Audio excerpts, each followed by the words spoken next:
Elena, a young 28-year-old architect, has always lived in the shadow of her younger sister Beatrice, the family favorite. After years of humiliation and insults, culminating in a cruel phrase calling her a deadwaiter, Elena decides to leave Milan and rebuild her life from scratch in Turin. What her family doesn't know is that Elena is about to become one of the most brilliant professionals in the luxury real estate sector, and fate will offer her the perfect opportunity to demonstrate her true worth. A story of rebirth, silent justice, and personal redemption. Subscribe to our channel so you don't miss true stories of revenge, justice, and personal rebirth. The sound of the crystal glass shattering on the marble floor resounded throughout the house. Standing before me was my sister Beatrice, her face flushed red with anger and her hands trembling violently from the forceful act she had just performed. "You are a burden, Elena. A damned burden that this family has been dragging around for far too long." My name is Elena Marchetti. I am 28 years old, and that sentence hit me like a physical slap. We were in the living room of my parents' villa in Milan, a stately home in the Porto Venezia area that my father had bought during the golden years of his career as a textile entrepreneur. My little sister Beatrice, 3 years younger than me, had just discovered, much to her chagrin, that I'd parked my beat-up old Fiat Punto directly in front of her brand-new Mercedes SUV, thereby preventing her from leaving to attend yet another party with her friends. "Bea, wait. I can move her to the parking lot." "I don't want to hear your pathetic excuses," she interrupted me, turning to our parents who were watching the scene from the couch without moving a muscle. "Mom, Dad, you have to tell her something. This situation can't continue." My mother, Paola, slowly put down the interior design magazine she was leafing through and looked at me with that expression of perpetual disappointment that I knew all too well. "Dear Elena, perhaps it's time for you to reflect on your situation. You're 28, you still live with us, you don't have a stable job." "I'm looking for..."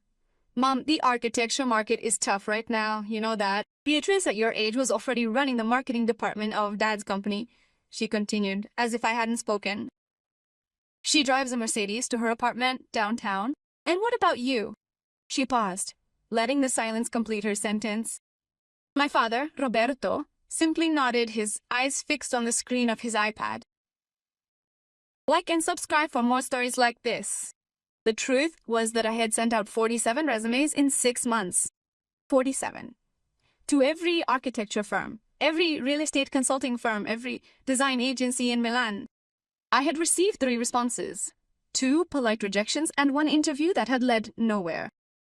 In the meantime, Beatrice had landed her role in the family business not because of merit, but because she had always been the favorite, the sunny, outgoing daughter, the one who knew how to please everyone. I was the other one, the quiet one, the studious one, the one with the Magna Law degree from the Polytechnic who was worthless in the eyes of my parents. "Move it now," Beatrice ordered, tossing me the keys to my car that she had taken from the shelf in the hallway. "And when you come back, I hope you'll have packed your bags." My blood ran cold in my veins. "What? Did you hear that right? It's time you learned to fend for yourself. We can't keep supporting you while you pretend to look for work." I looked at my mother, then at my father, expecting a protest, a defense, something. Nothing. Just complicit silence. That night, locked in my bedroom with the walls still covered in architectural renderings and university projects, I made a decision. I would no longer beg for the approval of people who would never see me for who I was. I would leave Milan, I would leave that house, and I would build something of my own from scratch. Without their help, without their name, without anything. I opened my laptop and started searching. A train ride of an hour brought you to Turin, close enough to feel familiar, yet distant enough to genuinely restart your life. I found a studio apartment for rent in Porta Palazzo, a working-class and multi-ethnic neighborhood, far from the bourgeois living rooms of my family. The price was affordable, and the owner, a 70-year-old woman named Margarita, agreed to rent it to me even without family guarantees when I explained my situation to her. With a warm tone on the phone, she stated, "What? Young people deserve a chance to prove themselves. I'll see you tomorrow with your things." The next morning, as Beatrice slept soundly after yet another night out at the disco, and my parents were enjoying a charity brunch, I carefully packed everything I owned into my trusty old Punto. That included 2 suitcases, crammed with my clothes, my laptop, all my architecture books, and a box containing the detailed plans for my final year degree thesis. I left a note on the kitchen table. I decided to give you what you wanted. Space. Don't look for me, Elena. Tyrion greeted me with a fine, cold November rain. The studio apartment was small, with a ceiling that leaked moisture in one corner and a heating system that worked intermittently, but it was mine. For the first time in my life, I looked at 4 walls and thought, this is my space, my rules, my beginning. The first few months were brutal. The total amount of money I had saved, over 900 euros, disappeared really fast. I distributed additional resumes. This time they were also sent to smaller architecture firms, real estate agencies, and building renovation companies. Finally, after 5 weeks, I received a call from a real estate agency, Piemonte Luxury Homes, which specializes in luxury properties. We're looking for someone with a background in architecture to appraise properties and consult with clients, explained the HR manager, an efficient woman named Claudia. The work is freelance initially, with commissions on sales. Interested? Yes, I replied hesitantly. My first assignment was an abandoned Art Nouveau villa in the hills of Turin, a neglected gem with original frescoes and Art Nouveau stained glass. I spent 3 days studying it, measuring every room, documenting every architectural detail, and preparing a comprehensive dossier with 3D renderings that showed the property's potential after a targeted renovation. When I presented it to Claudia, she was silent for a long minute, flipping through the pages. Elena, this is exceptional. We've never had anything like it. Clients would go crazy for this kind of presentation. Within a mere 3 weeks, the villa was sold to a couple of Swiss entrepreneurs for the price of euro 1.8 million euros. My commission came to true 18,000 euros, a sum of money far exceeding anything I'd ever seen before. But I didn't stop there. Each property I was assigned became a personal project. I studied the history of the building, the neighborhood, the possibilities for redevelopment.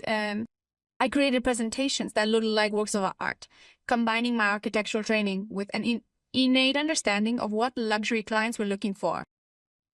Not just a house, but a tangible dream.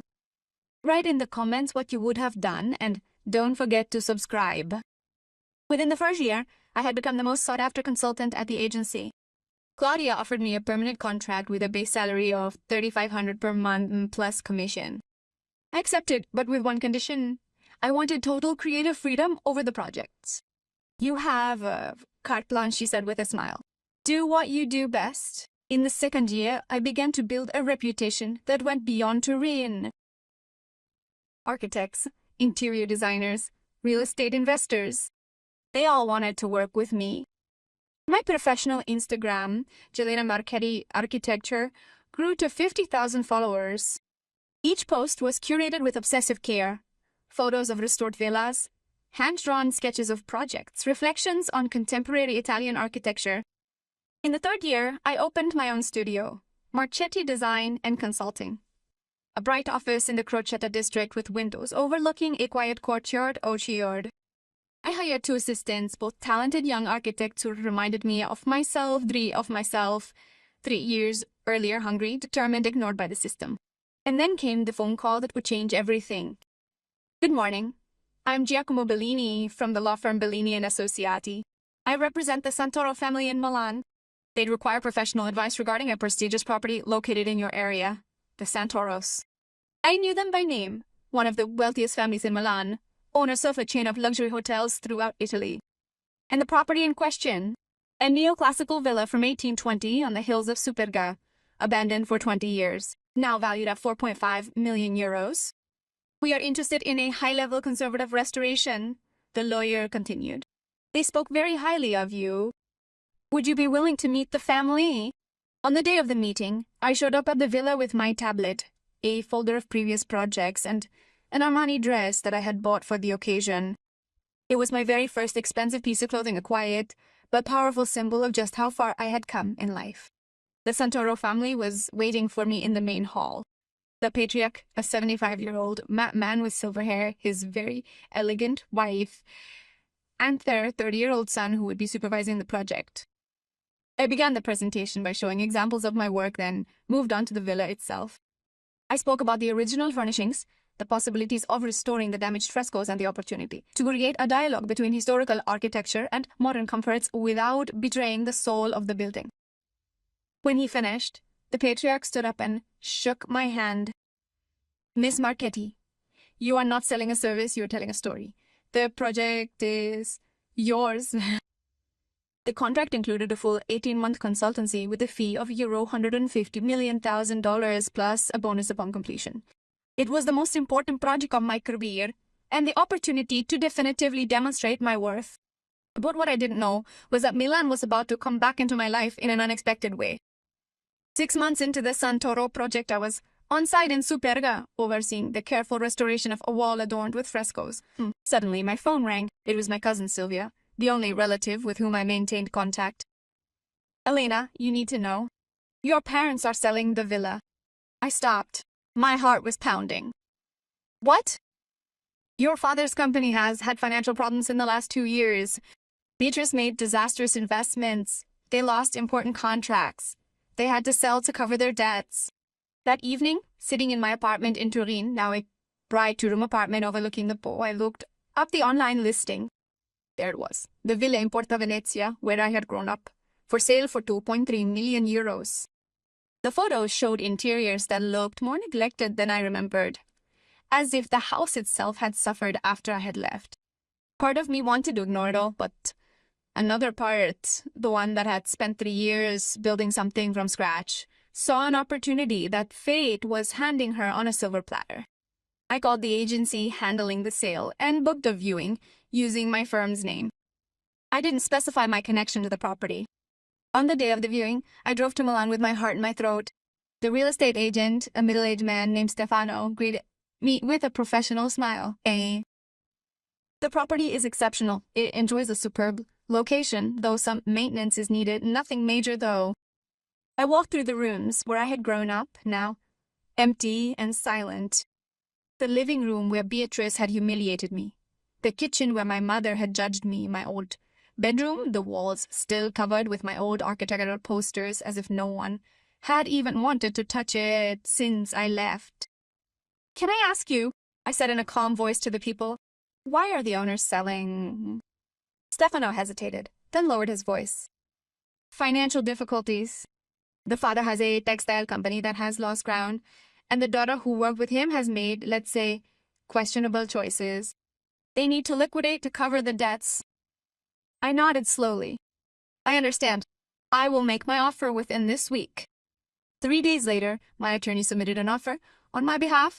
The offer was for 1.9 million euros, 400,000 euros less than the asking price. However, it included a condition of immediate cash payment and the absence of any additional clauses. For a desperate family, it was the perfect solution. The offer was accepted within 48 hours. On the day of the deed, I specifically requested that the previous owners be present. It was an unusual request, but my lawyer presented it as a matter of formality for the delivery of the keys.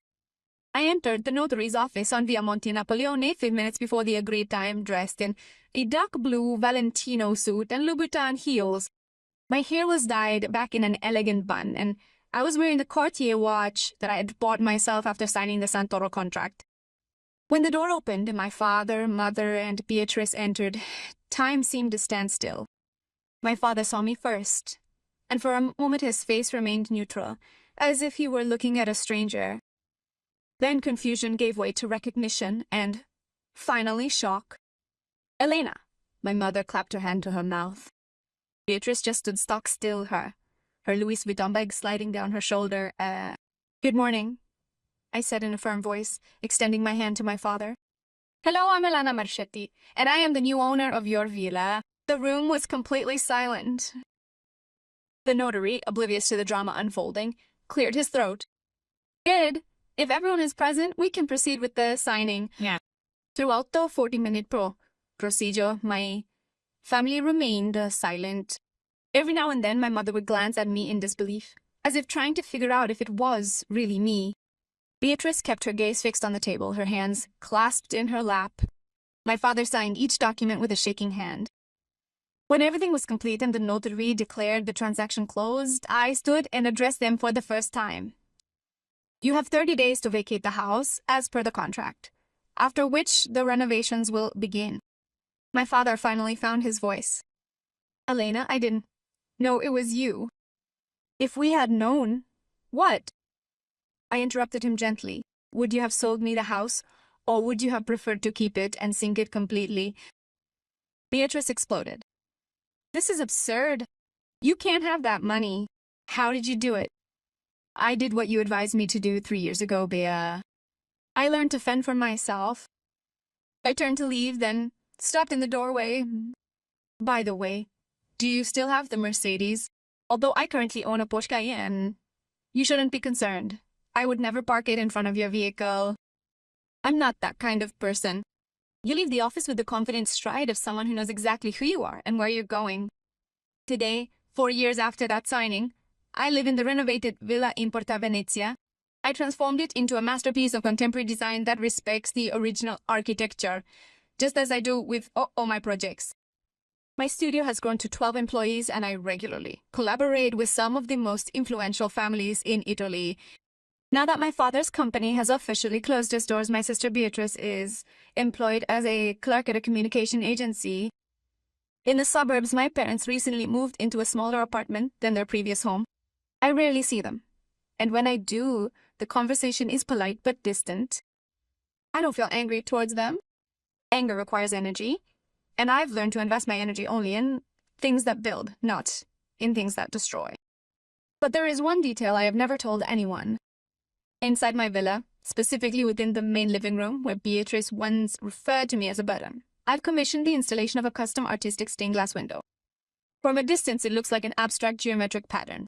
But if you get closer and look closely, you can read a phrase engraved in the glass. The weights you can't lift become wings for those who learn to fly. Every time I pass in front of that window, I smile. Not out of revenge, but as a memory. The memory of who I was, who I have become, and the infinite distance that separates the two versions of myself. And when my clients ask me why I love restoration architecture so much, I always say the same thing. Because I believe in the possibility of taking something broken and transforming it into something more beautiful than it ever was. The same goes for people. The end. Subscribe to our channel and tell us in the comments where you are watching this from.